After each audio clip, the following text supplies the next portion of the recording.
Hello and welcome to the Luv Doc podcast with hosts Waldo Wachewski and Ophelia Brewski. Okay, let's dive into a scenario that really gets right to the heart of relationship complexity. What happens when the people you care most about, you know, your partner and your family, just don't quite mesh, especially around like social stuff, manners? Yeah, it's such a common friction point, isn't it? Navigating those different expectations, different loyalties. Totally. And it often puts one person smack bang in the middle, in this case, the reader. Exactly. And the Luv Doc gives us a really sharp look at this. We're unpacking a letter sent to the Luv Doc. It's from a listener wrestling with this exact problem. And we also have the Luv Doc's response, which is, well, very personal and pretty blunt, actually. It really is. So our mission today is basically to unpack the situation the reader described, really dig into the Luv Doc's unique take and the advice they gave. And see what this whole dilemma tells us about, you know, the bigger picture, balancing partners and family when things get awkward. Yeah, when worlds collide. And right off the bat, the tension is just so clear. You've got the family being disappointed versus her own personal connection where she's thinking, he might be the one.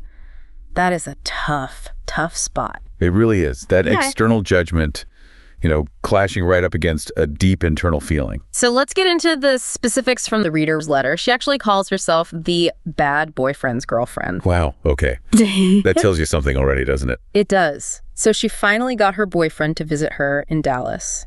Weekend at her parents' house. Okay. The occasion, her sister's birthday. Ah, so a significant family event. Yeah. Potentially a bit high pressure. You'd think so. Yeah. The letter mentions the weekend activities, you know, hanging out by the pool, watching the kids swim. Standard family weekend stuff. Right, and going out to dinner, Saturday night, parents, sister's husband, the whole group. Okay. And initially, from the girlfriend's point of view, she says she thought it all went well. Right, like, okay, survive that. Check. Exactly. Mission accomplished. Ah, but then came the post-mortem. That always tells the real story. Doesn't it just? Sunday night, she's back home. Her sister calls. And the girlfriend says her sister just chewed her ear off. Oof. Reporting that she and their parents were left feeling distinctly underwhelmed by the boyfriend's behavior. Underwhelmed. That feels diplomatic. Very diplomatic, especially considering the list of grievances that came next. This wasn't just some vague feeling. They had receipts. A whole laundry list, as the sister put it. Okay, what was on it? All right, so didn't help the dad bring stuff in from the car. It's a strike point. Didn't hold the door for the mom. Strike two. At dinner, waitress offers a water refill.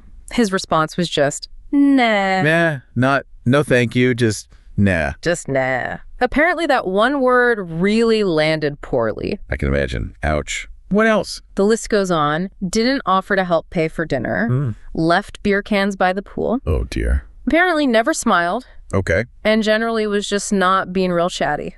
So, kind of checked out, maybe? Or just not engaging in the expected way. That's the picture they painted. Quite the collection of perceived social missteps. Definitely.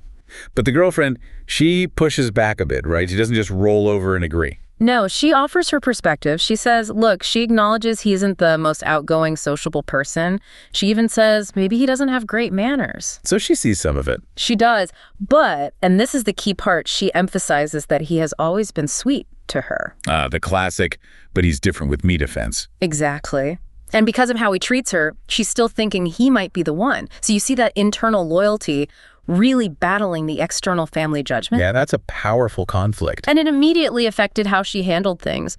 When her boyfriend asked later, you know, so how did it go with your parents? She just told him, fine. Just fine, swept it under the rug. Yep.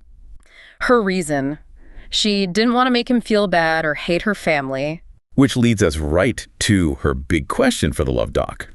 Facing this really negative reaction from her family and her own choice to kind of shield him, she asks, should I tell him or let him continue to be oblivious? It's that classic dilemma, isn't it? Protect his feelings or be totally honest, even if it hurts. Foresight. Protect him versus potentially helping him understand how he's perceived. Absolutely. And the Luv Doc, well, they come out swinging. That opening line is something else. Oh, yeah. What did they say? They hit her with, wow, sounds like you picked a winner. Just like that. Whoa. Okay. Zero subtlety there. None whatsoever. But what comes after that initial zinger is really interesting. The doc gives this strong personal disclaimer. Oh. They admit they personally struggle to maintain an empathetic and non-judgmental disposition towards people who don't go out of their way to make others feel comfortable. Okay, that's a really important piece of context for their advice then. It's coming from that specific viewpoint. Absolutely. This isn't just objective relationship advice. It's filtered through someone who puts a very high premium on making others feel comfortable. They even wonder aloud if it's a culturally inherited trait. And they back this up with personal stuff. Oh, yeah. Very candid examples. Holy crap. You're psychotically obsessed with the Love Doc, but can't think of a flashy gauche way to share your obsession with the world? Stop thinking and make a beeline for the Love Doc's home sweet home on the interwebs, thepleasurecraft.com, where you can find a veritable treasure trove of sick merch that will make even your coolest friends super gel. Honestly, I don't know why you didn't already think of this yourself, but you're welcome. Have fun on the Pleasure Craft. It was made just for you. Let me spell it out for you one more time. www.thepleasurecraft.com. The doc talks about sometimes secretly rage-hating strangers who get too close in public spaces, like on planes or in cities, contrasting it with, say, Texas, where they perceive people keep a socially comfortable distance. It suggests their baseline for what's acceptable socially is maybe pretty demanding. So this idea that you should actively try to make people feel comfortable is core to the doc's worldview. Deeply ingrained. They say they were raised under a fairly strict imperative that the worst thing you can do to someone is to make them feel uncomfortable or unwanted. Wow, okay. That's a heavy burden. And they say that upbringing, maybe easier in a small town they mention, still drives their behavior now. Holding doors, dropping compliments, shaking hands. Trying to create positive vibes everywhere they go. Kind of. They frame it almost playfully, like they're trying to win a popularity contest that no one else has even entered. But underneath the joke, it's serious for them. It's about actively creating good social feelings. They use that famous Maya Angelou quote, right? Yes. People will forget what you said, people will forget what you did, but people will never forget how you made them feel. For the doc, that feeling part is paramount, making people feel good. Got it. So connecting this personal philosophy back to the boyfriend. Exactly. From the doc's perspective, his behavior, not helping, not chatting at all, signals that he maybe isn't the type of person who makes people feel welcomed or comfortable or even liked. So he's definitely losing the doc's personal popularity contest. Oh, big time. The doc basically says as much, a bit cheekily, but they do acknowledge the girlfriend likes him, sees past this stuff. Right, they have to account for her feelings. They frame his actions as him doing a really shitty job at convincing other people he's not a bad person. But they concede that distinction, bad manners versus bad person, might be irrelevant to the girlfriend because she sees how good he is to her. Okay, so it's a nuanced take, despite the bluntness. Which brings us to the actual advice. What should she do? Tell him or not? The doc says pretty clearly it's not productive to throw your family under the bus. Okay, so don't just dump the criticism on him unfiltered. Exactly. Instead of, my parents think you're rude, the doc suggests using some of the incidents your sister cited. The specific examples. Yes. Use those specifics to provide an alternative behavior that might elicit a different reaction next time. So frame it constructively. Like, hey, maybe next time offering to help with the bags would go over well. Precisely that. Less accusation, more coaching. They suggest specific actions. Try to anticipate people's needs and assist in fulfilling them. Basic consideration, really. Or even just say he likes the cut of their job, find something positive to engage with. Show some interest, some warmth. And then they drop that rather pointed rhetorical question, would it kill him? Right. The implication being, these small things aren't huge asks. They're social lubricants. Pretty much. And the doc's final thought for the girlfriend, it's kind of bleak.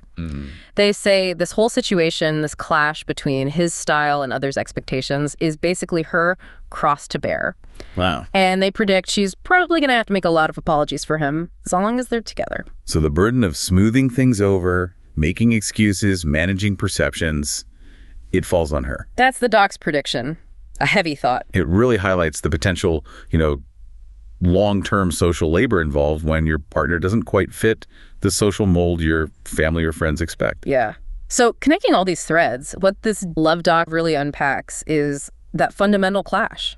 Different social operating systems, maybe? His potentially more reserved or maybe just less outwardly focused style. Versus her family's and definitely the doc's expectation of proactive social comfort, active engagement. And it puts the girlfriend in such a tough position. caught between her real affection for him based on her experience and her family's very clear, very specific negative judgment based on their experience. And her first instinct to lie just shows how painful that spot is. Definitely. And the Luv Doc's perspective, it's such a strong counterpoint. Maybe a bit biased by their own priorities, but still powerful. Right. They really champion that, making others feel comfortable standard. And seeing the boyfriend's actions only through that lens gives a very distinct, if maybe harsh, evaluation. It forces you to think, doesn't it? What kind of social compatibility is essential, not just between the couple, but in that wider circle of family and friends. And yeah, who carries the weight of navigating those differences? Is it always one partner's job, as the doc implies? This whole scenario just shines a light on how much energy one partner might end up spending managing those external perceptions if the other partner's style rubs important people the wrong way. It really boils down to, can his core character, the part she loves, ultimately outweigh the social static his behavior creates? Or is that static, that discomfort he causes others, a significant relationship factor in itself? So we've looked at the listener's dilemma, her family's laundry list of complaints, and the Luv Doc's very personal, very direct, maybe quite challenging advice. Which leaves us with something for you, a reader, to mull over. Thinking about the Luv Doc's perspective and that Maya Angelou quote they used. People never forget how you made them feel. Exactly. How much do you think someone's ability, or maybe just their willingness, to make other people feel comfortable or liked, how much does that actually impact their relationships in the long run, especially beyond just the couple themselves? Is that something someone can or even should change about themselves or their partner? And is the burden of managing that fallout, that potential discomfort, really the partner's cross to bear, like the doc said? Or is there another way to handle that responsibility? To read the column that spawned this podcast, go to austinchronicle.com/columns/the Luv Doc. There are probably worse things to do with your time, right?